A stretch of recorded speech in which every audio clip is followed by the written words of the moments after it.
À tous ceux et toutes celles qui n'ont pas encore regardé de review cette année, je vous souhaite à tous une bonne année et une bonne santé. Et je vous dis aussi bonjour. Le titre de l'épisode est l'engagement que nous avons pris ce jour-là, la légende de Ho-Oh de la région de Johto. Le synopsis est le suivant. Il existe des témoignages oculaires du Pokémon légendaire Ho-Oh dans la ville de Rosalia à Johto. Et lorsque Sacha et Go y vont, ils découvrent instantanément un Pokémon qui ressemble à Ho. Cependant, il s'agit en fait d'un faux Ho créé par un garçon dénommé Kurio. Kurio qui leur dit qu'il veut montrer Ho à son grand-père. Quoi qu'il arrive, le vrai Ho apparaîtra-t-il au final? Petit retour sur la vostre de la semaine dernière, de l'épisode de la semaine dernière avec Tiplouf. Alors la ville c'était de Carmin-Sumer à Frimapic, et la raison de la dispute était que l'adresseuse devait être qu'à Tiplouf que à Kralopo, c'est une crise de jalousie. Donc voilà, elle rencontre ses Pokémon en faisant tomber ses lunettes par terre. Donc voilà, il n'y a pas grand chose d'autre à rajouter. Et à part que Go fait le fier d'avoir aidé Sacha, ce qui ramène à l'épisode de la de 2 ou 3 quand la Team Rocket arrive pour la première fois et qui regarde Sacha déçu de ne pas pouvoir aider. Passons dès à présent à la review de l'épisode du jour, qui commence par un flashback résumant les premiers épisodes de la saison. Ensuite, nous allons au laboratoire du professeur Sakuragi, où nous avons Sacha et Go qui voient celui-ci et qui leur parle de témoignages concernant Ho, qui leur parle de ce Pokémon. Sacha et Go veulent tous les deux y aller pour des raisons différentes. Go sait capturer Ho, tandis que Sacha sait l'affronter. Alors, s'il devait... donc voilà. On avait dit les critiques, c'est après, j'allais en refaire une. Mais ça, j'y reviendrai après. Ils prennent alors le bus pour arriver dans l'arrêt à Rosalia et finissent par tomber sur un fouinette qui vient leur dire bonjour pour Ego comme un gros. Voilà. Lance sa Pokéball et le capture comme ça, comme si de rien n'était. Il s'embête pas, lui. Il m'énerve décidément là-dessus, j'aime pas. On voit alors largement un faux Ho-Oh apparaître. On voit les bouts de scotch sur les ailes, etc. Sacha qui va le OS avec son Pikachu d'une attaque tonnerre. Le Pokémon va tomber KO. Il s'agissait d'un rapace de pique.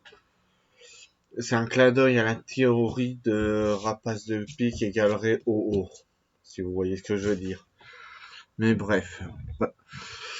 Donc voilà, le grand-père se doutait déjà que c'était son fils Koru qui... Non, c'est Kurio qui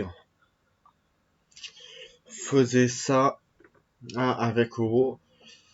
Et il dit alors Ho n'existe pas, ce n'est qu'un mythe infondé. Un peu comme fondé, donc voilà. Sacha dit alors non, ce n'est pas un mythe infondé. Ho existe, je l'ai déjà rencontré au tout début de notre voyage. Et il parle de son serment, etc., des différentes fois où il l'a rencontré. Et là, le grand-père s'en va en disant arrête de croire aux contes de fées et grandis un peu. Enfin, je sais pas vraiment ce qu'il dit, mais lui, il y croit pas du tout. Alors que pourtant, il a une plume arc-en-ciel et a déjà vu Ho-Oh. On a le flashback où il montre avec fierté sa plume arc-en-ciel à son petit-fils. Il lui raconte comment il l'a rencontrée. Elle est bien brillante, bien belle comme on avait dans le film 20. Cependant, voilà. Le grand-père a changé. Et alors ça, le changement, je vais attendre avant de dire pourquoi, parce qu'il y a plein de détails qui vont dépendre de la boss là, parce que c'est pas forcément un épisode qu'on fait une review dès le jour même avec Laro. Donc voilà. Ça c'est dit, mais on va quand même continuer et mettre nos hypothèses. Donc voilà, suite au flashback, ils vont aller à la tour Carillon ou trouver Ho-Oh pour tenter de le faire venir. Ils voient alors la tapisserie de Ho-Oh qui rappelle celle du professeur Sakuragi. Sacha nous fait allusion à son flashback. On peut pas dire que Ho n'apparaît pas pour le moment dans l'épisode, il apparaît que en flashback. Go regarde alors son Pokédex et les héros commencent à avancer pour aller chercher un Ho. Mais Kurio fait demi-tour disant attendez, il faut que j'aille chercher un truc avant d'aller chercher Ho.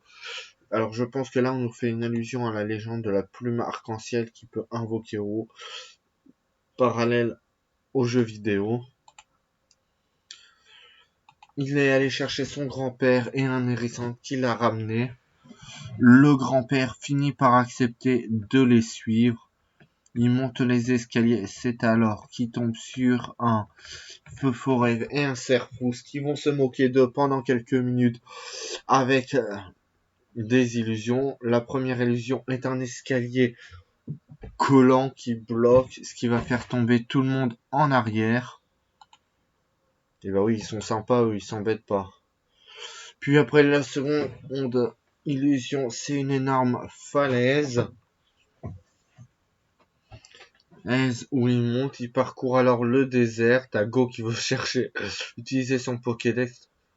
T'as le petit Outout du papier Kanamar qui va rompre l'illusion. Serfou, Rousse et Foforel regardent nos héros d'un air dédaigneux. Et là, t'as Go qui fait ah ouais, vous voulez jouer à ça? Pokéball Go! Allez, hop. Par contre, celle-là, j'aime bien comme capture. Elle est assez sympa. Donc voilà. T'as les deux Pokémon que Go a capturés, puis ils finissent par arriver au sommet. Ils tombent alors nez à nez avec des escaliers pleins de trous que tu devrais pas pouvoir monter, grimper comme vous voulez. T'as que Sacha et Go qui arrivent, puis ensuite qui vont et Kurio et son grand-père à monter en haut. Alors la plume, sachez qu'elle est pas colorée, elle est sombre, un peu comme dans le film Pokémon. Je te choisis, donc voilà. Kurio l'agite en l'air en espérant l'appeler, mais ça marche pas. Il finit par lâcher la plume, mais le grand-père la rattrape. Il l'agite alors à lui aussi la plume. Il dit oh, apparaît lui. Si tout le monde apparaît, il part alors à son fils et la plume redevient colorée. Mais Oh ne se montre pas. C'est alors qu'ils vont commencer tous à partir déçus. Le grand-père regarde l'arc-en-ciel et voit Oh. Il appelle tout le monde. Et personne ne l'a vu à part lui. Mais tout le monde le croit. Il rentre alors au laboratoire. Sacha et Go rentrent au laboratoire du professeur Sakuragi. Et Go lui montre ses nouvelles captures, Cerfrousse et Feu Forêt. Puis on arrive sur la fin de l'épisode. Bon, alors, on va pouvoir passer aux critiques. Cependant, avant de faire la critique, je vais vous embêter un peu et je vais vous faire pointer quelques secondes. On va passer à la preview de l'épisode numéro 10 de Pokémon 2019. Ou, par rapport à celui-là, si vous préférez, qui était l'épisode 1090. Ah, j'entends personne. 1080. Ah bah oui, c'est normal en fait. Vous regardez, on n'est pas en direct. C'était la blague pourrie. Il s'agissait de l'épisode 1098 pour ceux qui ont bien compris. Et la petite blague, celui sur la Dracolos sera le 1099. Et le premier épisode donc sur Koharu sera l'épisode 1100. Ce qui est assez intéressant. Bref, j'y reviendrai après. L'épisode numéro 10 se nomme le paradis des Dracolos et l'épreuve de Draco. Donc voilà. Comme ça, c'est fait. Les titres de l'épisode de la semaine prochaine et dernière est donné. Et ça nous donne déjà quelques idées de ce que ça donnera par la suite. Passons à présent à la review du prochain épisode de Pokémon. Ou alors là, on va littéralement avoir un changement de tenue pour Go et Sacha.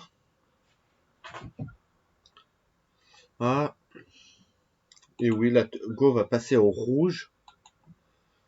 Donc ça va être en fait l'avatar de Red, quoi. C'est plus Pokémon Go, c'est Red. Je préférerais qu'il reste sur Pokémon Go, lui. Parce qu'il me fatigue un peu. Alors, les previews commencent sur la nage d'un Lamantine qui est un femelle qui tombe amoureux d'un Lamantine mâle. T'as alors le choc de deux tonnerres qui frappent et les Noé font naufrage sur l'île des Dracolos. On voit des Dracos en train de s'affronter, un mini Draco évolué en Draco qui essaye de s'envoler, déçu de ne pas y arriver. Donc voilà ce que ça donne. Draco et... Après on a une preview qui nous montre Draco et Dracolos se balader à travers l'île, montrant des Dracolos endormis et Sacha qui tend la main vers Draco. Sans doute pour lui dire qu'il va l'aider. J'aurais bien dit une capture, mais si je dis ça, c'est ce que ça va pas se produire. Et puis je vois pas Sacha. Et puis je ne vois pas Sacha avec avec un Dracolos ou un Draco dans son équipe. Non. Même s'il a déjà eu des dragons. Tout ça parce qu'il faut accentuer la rivalité entre Dracofeu et Dracolos. Passons à présent à la critique de l'épisode du jour. Alors pour moi, c'est un arc-en-ciel d'espoir et de désespoir avec un arc-en-ciel de questions. Pourquoi Oo n'a pas cherché à apparaît qu'à la fin de l'épisode et n'a pas cherché à se montrer à Sacha. Ah, je pense que c'est pour dire que le moment de nos retrouvailles ou de notre rencontre n'est pas encore venu. Et le fait qu'on le montre encore une fois aussi discret renforce ce côté mythe, légende sur O qui n'existe pas, qui n'existe plus, enfin qui est même plus, on dirait un Pokémon, c'est même plus un Pokémon légendaire ou divin, c'est un Pokémon fabuleux à ce niveau-là. Parce que là, vu que personne tout le monde a douté à son existence, voilà. Et puis, ça veut dire que tous les mystères à son sujet n'ont pas été révélés et qu'il en reste encore plein. Ça confirme ce que je disais pour la review du film, ce que je pensais pour le film Je te choisis. Les flashbacks sur Sacha et Go, sur Sacha et Pikachu pour dire qu'ils ont déjà rencontré. Oh, c'est sympa, mais qui n'a pas de plume arc-en-ciel, c'est aussi cool.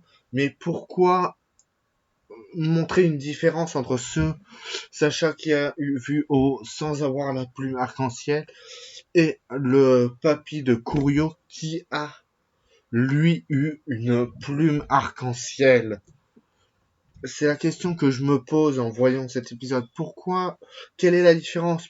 Sachant que Sacha a déjà vu plusieurs fois O dans l'animé sans la plume arc-en-ciel. Donc c'est vraiment un lien très fort, très spécifique. C'est quel est ce mystère, quoi? Ça veut dire que ça va plus loin que la plume arc-en-ciel, contrairement à ce qu'on montrait et dans le film 20 Je te choisis, et qui est vraiment là une ligne alternative par rapport à la série principale. Et ça montre aussi que Sacha ne quittera pas forcément l'animé à la fin de l'arc 2019, ou épée et bouclier si vous préférez. Ça nous montre que ça peut aller encore plus loin.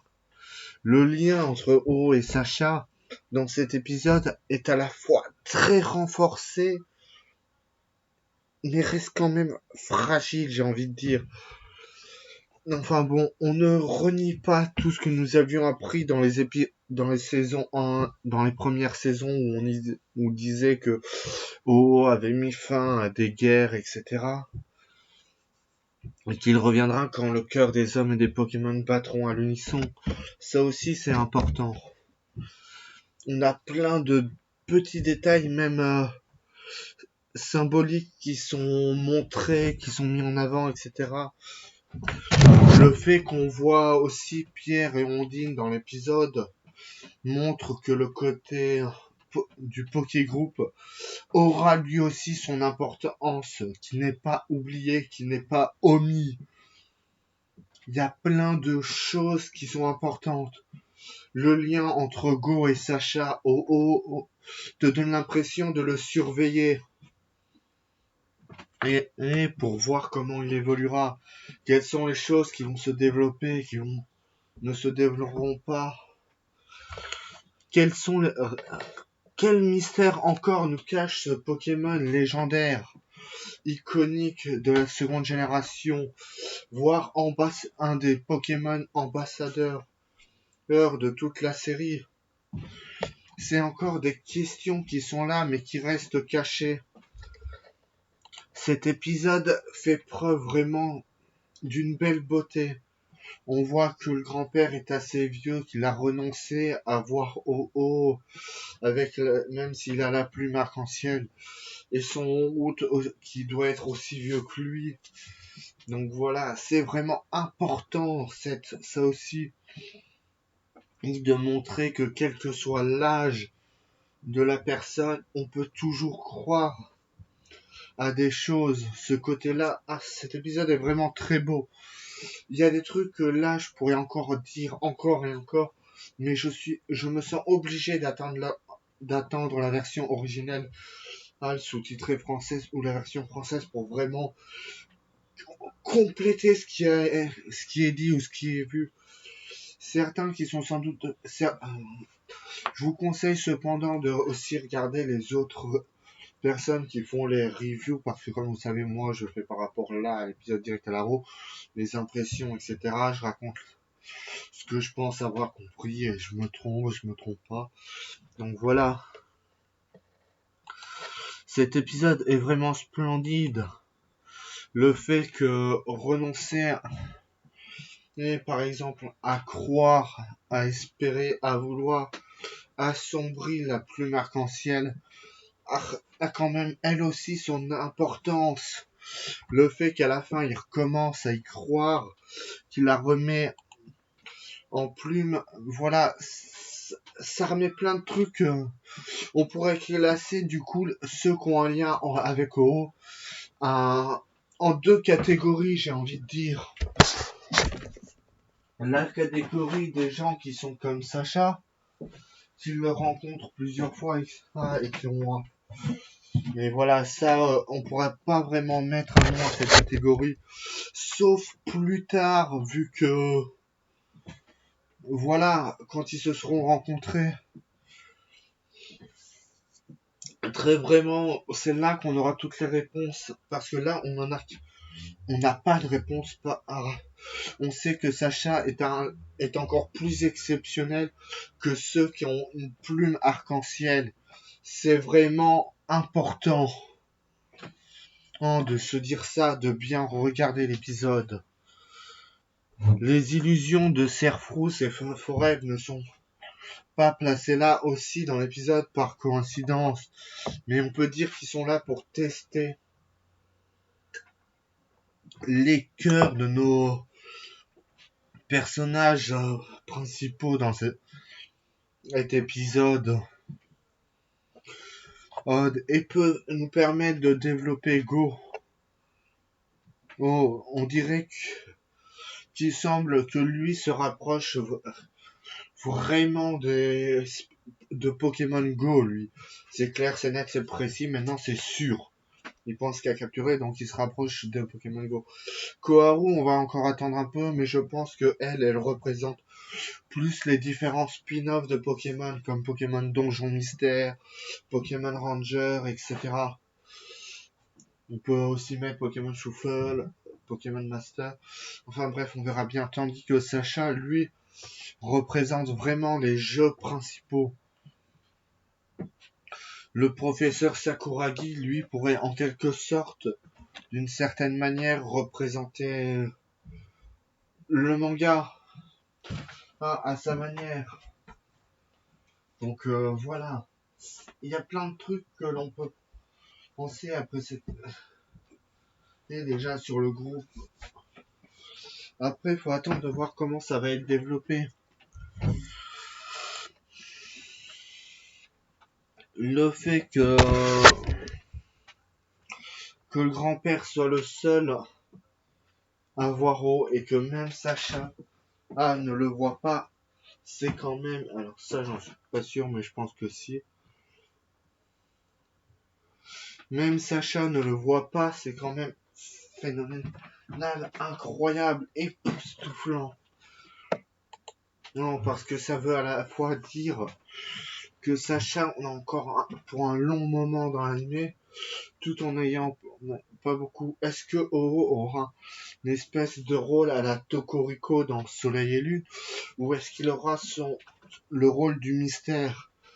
Est-ce que Oro va nous révéler toutes ces informations maintenant, tous les points de ces légendes? À travers cet épisode, on a vraiment l'impression de voir qu'ils ont quand même cherché à se baser sur les précédentes apparitions de Oro, tout en ajoutant de nouvelles.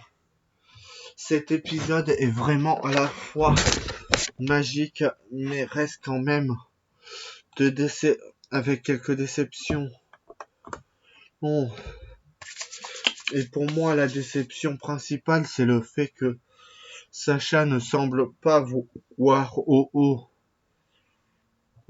Mais j'espère vraiment que je me trompe là-dessus, que suite à la fatigue, je l'ai pas vu, que j'ai pas fait gaffe. Donc voilà, mais il y a tant de choses encore pour cet épisode magnifique. Je suis en train de m'enflammer, moi, sur des théories qui sont même pas vraiment fondées. Je vous remercie à tous d'avoir regardé cette review d'épisode et je vous dis à la semaine prochaine pour la review de Pokémon 2019 010 ou Pokémon 2019 1099. Et ça risque d'avoir son importance. Parce que le premier épisode de Koharu pour l'épisode 1100 peut vouloir dire énormément de choses. Allez, au revoir.